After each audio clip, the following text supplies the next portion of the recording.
बोल वृंदावन वहाँ के बिहारी लाल की जय।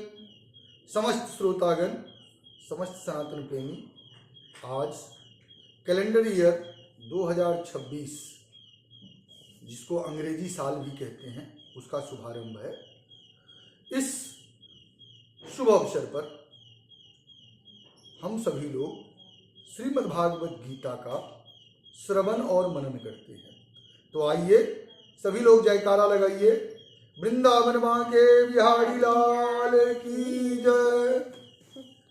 श्रीमन्नारायण नारायण नारायण श्रीमन्नारायण।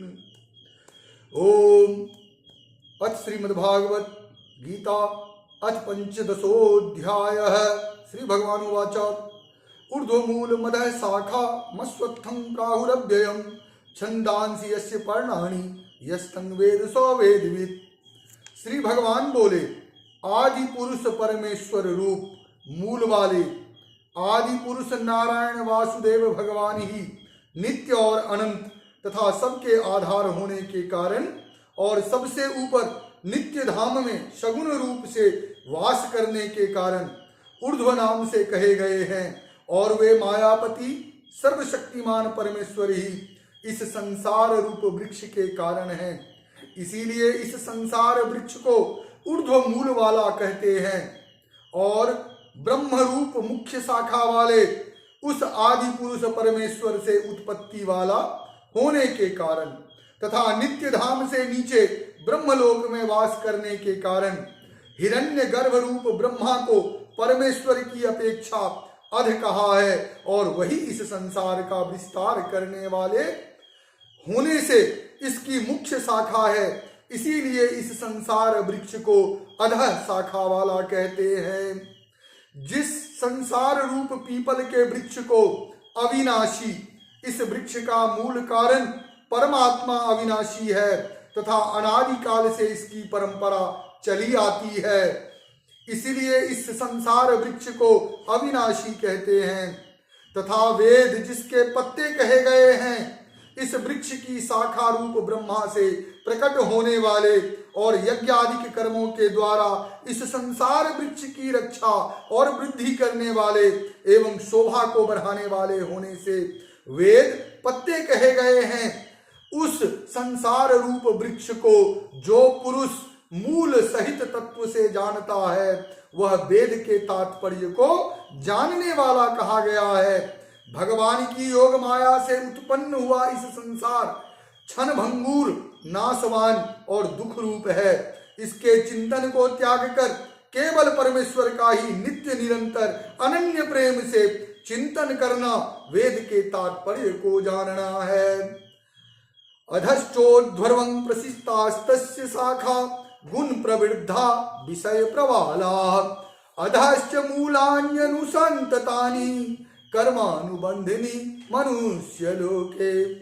उस संसार वृक्ष की तीनों गुणों रूप जल के द्वारा बढ़ी हुई विषय भोग रूप कपोलों वाली शब्द स्पर्श रूप रस और गंध, ये पांचों स्थूल देह और इंद्रियों की अपेक्षा सूक्ष्म होने के कारण उन शाखाओं की कोपलों के रूप में कहे गए हैं। देव, मनुष्य और तिर्यक आदि योनि रूप शाखाएं मुख्य शाखा रूप ब्रह्मा से संपूर्ण लोकों के सहित देव, मनुष्य और तिर्यक आदि योनियों की उत्पत्ति और विस्तार हुआ है। इसीलिए उनका यहाँ शाखाओं के रूप में वर्णन किया हुआ है। नीचे और ऊपर सर्वत्र फैली हुई तथा मनुष्य लोक में अहंता, ममता और वासना रूप मूलों को केवल मनुष्य योनि में कर्मों के अनुसार बांधने वाली कहने का कारण यह है कि अब सब योनियों अन्य योनियों में तो केवल पूर्वकृत कर्मों के फल को भोगने का ही अधिकार है और मनुष्य योनि में नवीन कर्मों के करने का भी अधिकार है। कर्मों के अनुसार बांधने वाली अहंता, ममता और वासना रूप जड़ें भी नीचे और ऊपर सभी लोकों में व्याप्त हो रही है। न रूपमस्ये तथोपलभ्यते नान्तो न 4 दिन चौसम प्रतिष्ठा अश्वत्थमेन सुविरूढ़ मूल मसंग शस्त्रेन दृढ़ेन छित्त्वा। इस संसार वृक्ष का स्वरूप जैसा कहा है वैसा यहाँ विचार काल में नहीं पाया जाता है। इस संसार का जैसा स्वरूप शास्त्रों में वर्णन किया गया है और जैसा देखा सुना जाता है वैसा तत्व ज्ञान होने के पश्चात नहीं पाया जाता। जिस प्रकार आंख खुलने के पश्चात स्वप्न का संसार नहीं पाया जाता है, क्योंकि न तो इसका आदि है, इसका आदि नहीं है। यह कहने का प्रयोजन यह है कि इसकी परंपरा कब से चली आती है इसका कोई पता नहीं है, और न अंत है, इसका अंत नहीं है।